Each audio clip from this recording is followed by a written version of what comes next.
शेतकऱ्यांना पिस्तुलाचा धाक दाखवल्याप्रकरणी वादग्रस्त ट्रेनी IAS अधिकारी पूजा खेडकरांची आई मनोरमा खेडकर आणि दिलीप खेडकरांविरोधात गुन्हा दाखल झालाय। मात्र वारंवार नोटीस बजावूनही खेडकर दाम्पत्य चौकशीला उपस्थित राहत नाहीये आणि त्या प्रकरणी पोलीस अनेक वेळा त्यांच्या घरीही जाऊन आले। मात्र आता त्यांच्या घराला बाहेरून कुलूप आहे। यावरून असं लक्षात येतंय की घराला बाहेरून कुलूप लावून खेडकर दाम्पत्य स्वतःच पसार झालंय। मनोरमा खेडकरांच्या घराबाहेरून मंदार गोंजारी आपले प्रतिनिधी सध्या आपल्यासोबत आहेत।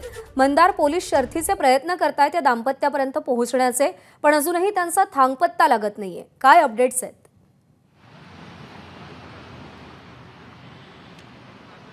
प्रज्ञा, पुणे ग्रामीण पोलिसांची पथकं मागील 2 ते 3 दिवसांपासून या खेडकर कुटुंबाशी संपर्क करण्याचा प्रयत्न करतायत।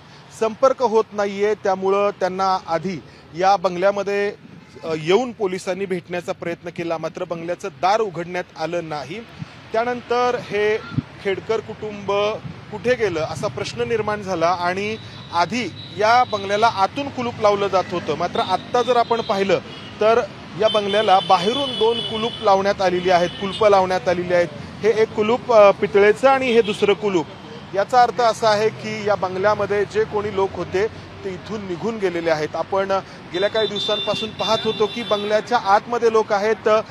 एकदा तर या पूजा खेडकर यांच्या आई मनोरमा खेडकर देखील आतून बाहेर आलेले आपण पाहिलं होतं, मात्र पोलिसांना प्रतिसाद दिला जात नव्हता आणि आता हे खेडकर कुटुंब इथून निघून गेलंय। दुसरी महत्त्वाची बाब म्हणजे त्यांना शोधण्यासाठी म्हणा किंवा त्यांच्याशी संपर्क करण्यासाठी म्हणा पुणे ग्रामीण पोलिसांची पथकं वेगवेगळ्या शहरांमध्ये तपास करतायत। मुंबईमध्ये पुणे ग्रामीण पोलिसांची पथकं पोहोचलेली आहेत। काल पाथर्डीमध्ये तालुक्यामध्ये जे त्यांचं मूळ गाव आहे त्या ठिकाणी देखील पुणे पोलिसांचं पथक पोहोचलेलं होतं। पुण्यामध्ये वेगवेगळ्या ठिकाणी त्यांचा शोध घेतला जातो आहे, मात्र हे खेडकर कुटुंब पोलिसांना भेटत नाहीये।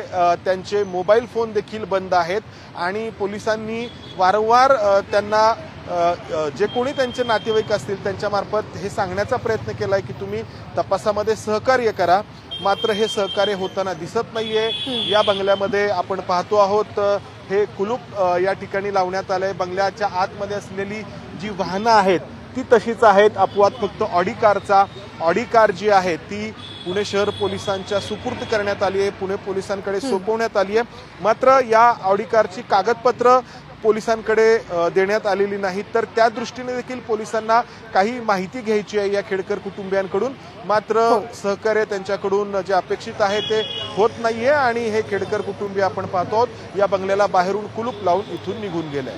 ठीक, मंदार, धन्यवाद दिलेल्या सगळ्या सविस्तर माहितीसाठी। नमस्कार। मन शुद्ध तुझं ही वेगळ्याच प्रकारची मालिका तुम्हा सगळ्यांना खूप आवडली होती। याचा दुसरा सीझन कधी येणार अशी विचारणा झाली। प्रतीक्षा संपली आहे मित्रांनो, येतोय मन शुद्ध तुझंचा दुसरा सीझन। होई मन शुद्ध